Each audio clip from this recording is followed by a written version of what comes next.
ایک دفعہ ایک آدمی نے میرے اوپر بڑی چڑھائی کی، تم تبلیغ والے منافق ہو، کہتے کچھ ہو کرتے کچھ ہو، تمہارے قول اور فعل میں بہت فرق ہے بہت۔ جب ان کا غصہ اتر گیا تو میں نے ان سے کہا بھائی 100 نمبر تو اللہ نے بھی نہیں مانگے، آپ کیوں مانگتے ہو؟ اللہ نے کہا ہے فمن ثقلت موازینہ، جس کی نیکیاں بڑھ جائیں گی گناہ تھوڑے ہوں گے تو پاس کر دوں گا۔ تو 100 نمبر تو اللہ نے بھی نہیں کہا کہ ایک گناہ تیرے کھاتے میں نہیں ہونا چاہیے، 100/100 نمبر لے گا تو جنت دوں گا، نہیں تو ریپٹ مار کے جہنم میں ڈالوں گا۔ تو 100 نمبر تو اللہ بھی نہیں مانگتا، اسے پتہ ہے میرا بندہ کمزور ہے، کبھی گناہ کرے گا کبھی نیکی کرے گا۔ تو وہ کہتا ہے جس کے پاس 51 نیکیاں ہوئیں اور 50 گناہ ہوئے تولوں گا تو 51 جھک جائیں گے نا، 50 معاف۔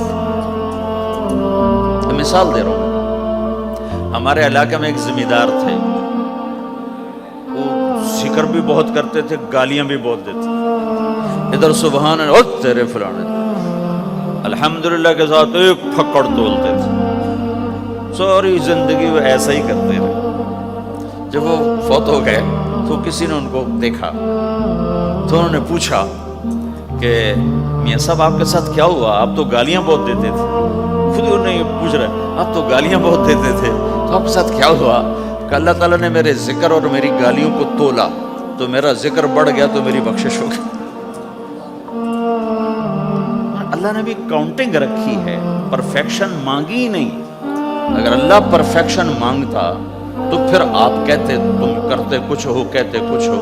اگر میں کہتا صحیح ہوں تو ایک نیکی تو کر رہا ہوں، اور کرتا نہیں ہوں تو ایک گناہ کر رہا ہوں۔ کیا پتا میرا رب میرے کہنے کے طفیل میرے نہ کرنے کو معاف کر دے۔ بس ایک صورت میں ہے کام خطرناک کہ اگر میں اس کہنے سننے کو اپنی دنیا بنانے کا ذریعہ بنا لوں پھر خطرناک ہے۔ تأمرون الناس بالبر وتنسون انفسکم وانتم تتلون الکتاب، وہ یہ آیت ہے۔ لیکن اگر میرے اندر اخلاص ہے تو پھر میں انسان ہوں، کبھی اچھا کروں گا کبھی برا کروں گا، لیکن میرے ذمہ صدا لگانا ہے۔ تو بھائیو اس تبلیغ کے کام کو کرتے رہنا، اس سے ایمان بنتا ہے، ایمان سے دین وجود میں آتا ہے۔ دین کے 2 حصے ہیں، ایک عبادات ہے جس میں نماز سب سے اہم ہے، پھیری پہ ہو گھر پہ ہو نماز نہ چھوڑو۔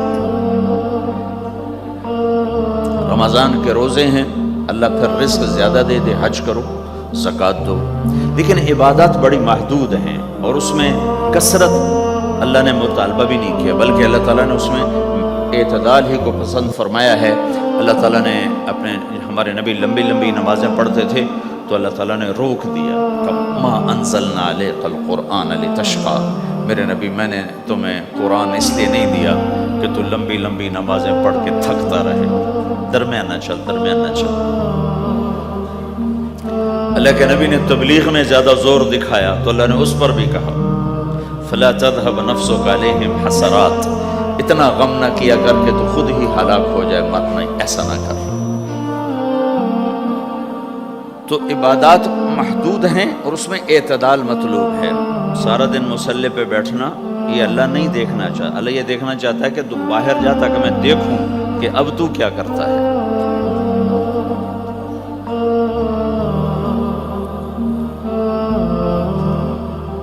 دوسرا حصہ اس کا اخلاقیات ہے، آپس کی معاشرت ہے۔ دین جو اثر انداز ہوتا ہے وہ معاشرت سے اثر انداز ہوتا ہے، عبادت سے نہیں۔ عبادات سے نہیں، عبادت تو مسجد کے اندر ہے یا مصلی پر گھر کے اندر ہے، روزہ اندر کی چیز ہے، حج بیت اللہ میں ہے، زکوٰۃ مسلمان کو دی جاتی ہے۔ تو دنیا میں دین پھیلنے کے لیے اور اپنوں کو دین کے قریب کرنے کے لیے جو سب سے بڑا عمل ہے وہ بھائیو اچھے اخلاق ہے۔ یہ دوسرا حصہ میں آج بیان کرنا چاہتا ہوں۔ اللہ کے نبی نے فرمایا ایو عُرَى الاسلام اوثق، مجھے بتاؤ اسلام کا سب سے مضبوط عمل کیا ہے؟ تو صحابہ نے کہا الجہاد، یا رسول اللہ جہاد۔ اسلام کا سب سے مضبوط عمل کیا ہے؟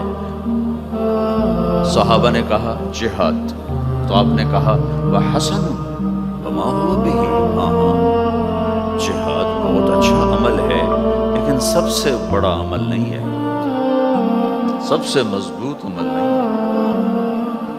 انہوں نے کہا جی الصلاۃ، نماز، تو آپ نے کہا ہاں وحسنۃ وما هي بها، نماز بھی بہت اچھی چیز ہے لیکن وہ نہیں جو میں پوچھ رہا ہوں، سب سے اعلیٰ، سب سے اوپر، سب سے مضبوط نہیں۔ تو انہوں نے کہا جی الحج، حج، تو آپ نے کہا حج بھی بہت اچھا عمل ہے لیکن وہ نہیں جو میں نے پوچھا ہے۔ تو صحابہ نے کہا جی روزہ، آپ کا روزہ بھی بہت اچھا ہے لیکن وہ نہیں جو میں نے پوچھا ہے۔ تو پھر صحابہ نے کہا یا رسول اللہ پھر آپ ہی بتائیں، ہمیں تو نہیں پتہ۔ تو ہمارے نبی عبادات سے اوپر لا رہے ہیں، اپنے ساتھیوں کو عبادات پہ قائم کر دیا۔ ہر آدمی نمازی بن چکا ہے، ہر آدمی روزے دار بن چکا ہے، ہر آدمی مالدار زکوٰۃ دینے والا بن چکا ہے، اور ہر آدمی حج کا جذبہ پیدا کر چکا ہے۔ اب آپ ان کو اخلاق پہ لانا چاہتے ہیں، چونکہ اسلام کی تکمیل اخلاق سے ہے۔ اسلام کو تشبیہ دی گئی ہے گھر کے ساتھ، بنی الاسلام علی خمس، تو بنیا کا لفظ عمارت پر بولا جاتا ہے، تو اسلام کی بنیاد میں ہے کلمہ، نماز، روزہ، حج، زکوٰۃ۔ اگر اس مسجد کی بنیادیں بھر دی جائیں تو اس کو مسجد تو نہیں کہیں گے نا، ہاں جی بنیادیں ڈال دی ہیں، چھت ڈالنی ہے، جب چھت پڑے گی تو پھر یہ مسجد کہلائے گی۔ تو اسلام کی بنیاد قائم ہو چکی تھی، اب آپ چھت ڈالنا چاہتے تھے۔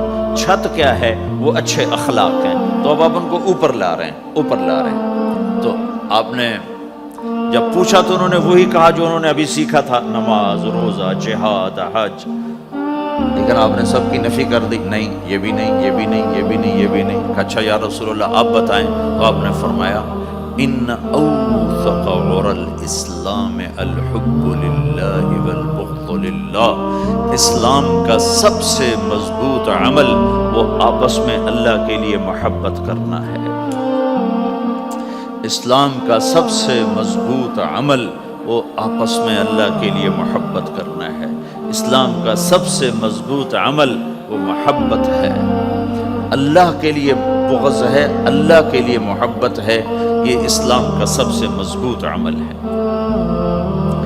تو بھائیو، یہ چھوٹا سا معاشرہ اسلامی بن جائے، اس کے لیے بنیاد میں نے پہلے بتا دی، اب چھت بتا رہا، وہ ہیں اچھے اخلاق۔ اللہ تعالیٰ نے جب ہمارے نبی نے نماز لمبی پڑھی تو اللہ نے کہا درمیانی پڑھو، میں نے ابھی بتایا۔ تبلیغ میں دکھ زیادہ جھیلا تو اللہ نے کہا درمیانہ چلو، لیکن جب اللہ کے نبی نے اخلاق بلند کیے، اخلاق، تو اس پر بھی اللہ تعالیٰ فرماتا میرے نبی ذرا اتنا نرم نہ ہو، تھوڑا سا سختی دکھا، آنکھیں دکھا، تھوڑا شوشاں کر۔ تو میرے رب نے کیا کہا؟ واہ، میرے رب نے آپ کے اخلاق کی جیسی تعریف کی ہے، آپ کے کسی عمل کی ایسی تعریف نہیں کی۔ نماز کو کہا معتدل، اعتدال، دعوت کو کہا اعتدال، اور اخلاق کو کیا کہا؟ انک لعلی خلق عظیم، اور اس کو طاقت پہنچائی قسم اٹھا کے، نون، پھر قسم اٹھائی قلم کی جو علم کا ذریعہ ہے، والقلم وما یسطرون، مجھے قسم ہے قلم اور اس کی تحریر کی، ما انت بنعمت ربک بمجنون وان لک لاجرا غیر ممنون۔ ان دو آیتوں کو چھوڑ کر اگلی جو آیت آ رہی، وانک لعلی خلق عظیم، اے میرے محبوب میں قسم اٹھاتا ہوں قلم اور اس کی تحریر کی، تیرے اخلاق بڑے عالی شان ہیں۔ یہ نہیں کہا تیرے اخلاق بڑے عالی ہیں، انک لعلی، علا، علا کا یہاں بہت عظیم الشان کردار ہے۔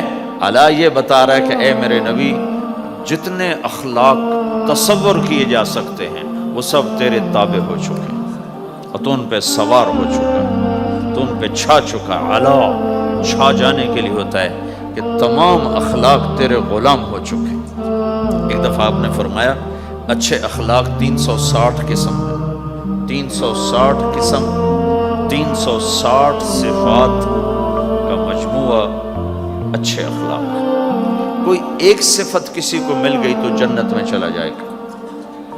تو ابو بکر رضی اللہ عنہ سامنے بیٹھے تھے, کہنے لگے یا رسول اللہ افی منہا شیء, ان 360 میں کوئی میرے اندر بھی کچھ ہے؟ تو آپ نے کہا تیرے اندر سارے کا سارا, کوئی کمی کوئی پورے.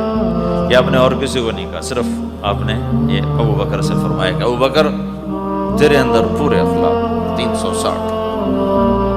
تو بھائیو, آپس کی محبت اور اچھے اخلاق یہ اسلام کا سب سے چوٹی کا سبق, سب سے اعلیٰ درجے کا سبق.